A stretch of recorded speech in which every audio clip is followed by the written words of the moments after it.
अस्सलामुअलैकुम वरहमतुल्लाहि वबरकातुहू। जिस तरह आप लोगों को पता है कि TKR माशाल्लाह बड़ी दूर दूर से लोग आते हैं, ख़लीज से भी लोग आते हैं, चाइना से भी आप लोगों ने लोग देखे हैं, कोरिया से, जापान से भी लोग, बड़े प्यारे भाई माशाल्लाह सऊदीया जीज़ान से आए हैं। बहुत खुशी हुई, मेरे नौखार के दोस्त हैं उनके साथ ये आए और ख़ुशी की बात यह है कि ये आज सुबह यहाँ पे उतरे हैं एयरपोर्ट पे और स्ट्रेट यहाँ पे आए TKR, तो बहुत खुशी की बात है। अहलन व सहलन लिल पाकिस्तान व अहलन सहलन लिल TKR।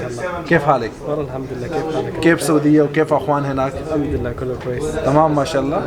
عشان أنا أول كلمت سعودية زي بيت ثاني، وأنا كان 8 سنة في جدة ومشيت للرياض ومكة ومدينة. والله أنا أول مرة أجي باكستان، وإن شاء الله ما في أول مرة، إن شاء الله زيادة، بس إن هذا شاء أول مرة الله إن شاء الله.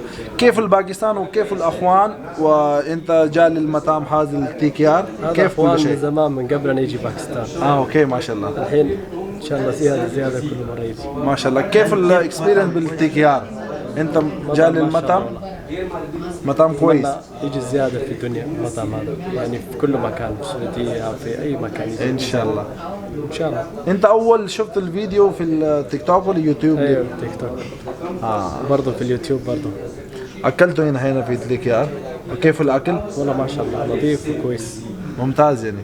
ان شاء الله نحن يجي TKR للسعوديه ان شاء الله، واحد في جده والرياض وبعدين في الجيزان قريب انت ان شاء الله. ان شاء الله. شكرا لك. انت جاي من السعوديه لازم يتصل، لازم ان شاء الله ان شاء الله. शुक्रान लक शुक्रान लक। तो हमारे लिए बड़ी खुशी की बात है, हमारे मुसलमान भाई हैं और सऊदीया वैसे भी मेरे दिल के बहुत करीब है। आप लोगों ने कई बार मेरे व्लॉग में देखा होगा कि सऊदीया को मैं अपना दूसरा घर मानता हूँ, क्योंकि मैंने 8 साल वहाँ पे गुजारे हैं। वहाँ से मैंने जो सीखा है ना वो मैंने कॉलेज में सीखा ना मेरे स्कूल में सीखा, तो सऊदीया मेरे दिल के बहुत करीब है। और भाई का भी शुक्रिया कि ये आए यहाँ पे और ये अपने मेहमान को यहाँ पे लेके आए, तो थैंक यू सो मच। आप सबका दिल से बहुत शुक्रिया, थैंक यू।